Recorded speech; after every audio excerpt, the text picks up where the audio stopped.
హరి ఓం శ్రీమాత్రే నమః. లలితా సహస్రనామ పారాయణలో భాగంగా ఈరోజు అమ్మవారి నామం 772వ నామం, 4 అక్షరాల నామం దురాదర్శ.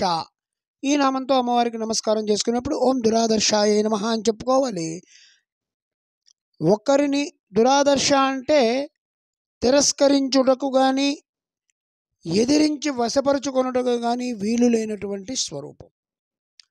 ఒకళ్ళని ఎదుర్కొని వశపరుచుకోవాలంటే బలమైనా ఉండాలి, ధనమైనా ఉండాలి, లేదా తెలివితేటలు యుక్తి సామర్థ్యాలన్నా ఉండాలి. ఈ చెప్పిన వేటిల్లోనూ అమ్మవారిని మించినటువంటి స్వరూపం కానీ వాళ్ళు కానీ ఎవ్వరూ లేరు.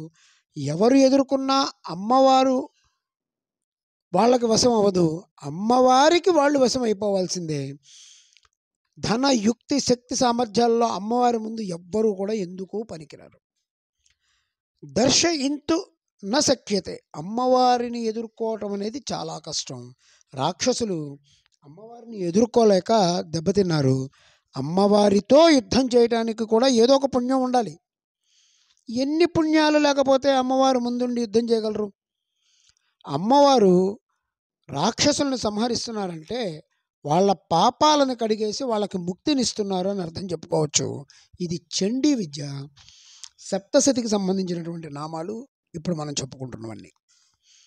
భాస్కర్ రాయుల వారు లలితా సహస్రనామానికి భాష్యం చెప్పుకుంటూ దర్శనం అంటే స్వాయత్తీకరణం అని చెప్పన్నాడు. స్వాయత్తీకరణం అంటే స్వాధీనపరచుకోవటం, లొంగ తీసుకోవటం. అమ్మవారిని లొంగ తీసుకోవడం మహా కష్టం. ఆవిడ దీనికి లొంగరు, ఒక్క భక్తికి మాత్రమే లొంగుతారు.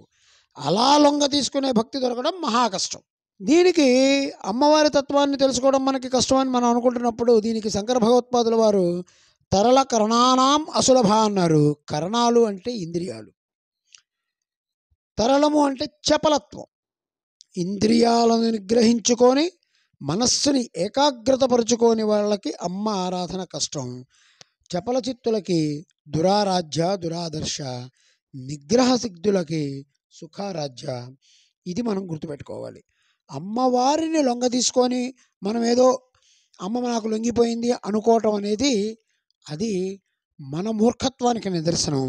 అమ్మవారు ఎవరికి లొంగనటువంటి స్వరూపం, వశపరుచుకోవడానికి వీలు లేనటువంటి స్వరూపం ఒక్క భక్తికి తప్ప. ఇది గుర్తుపెట్టుకోవాలి. ఓం ఐం హ్రీం శ్రీం దురాదర్శాయ నమః. ఓం శ్రీమాత్రే నమః. ఓం శ్రీ మహారాజ్ఞే నమః. శ్రీమత్సింహాసనేశ్వర్యే నమః.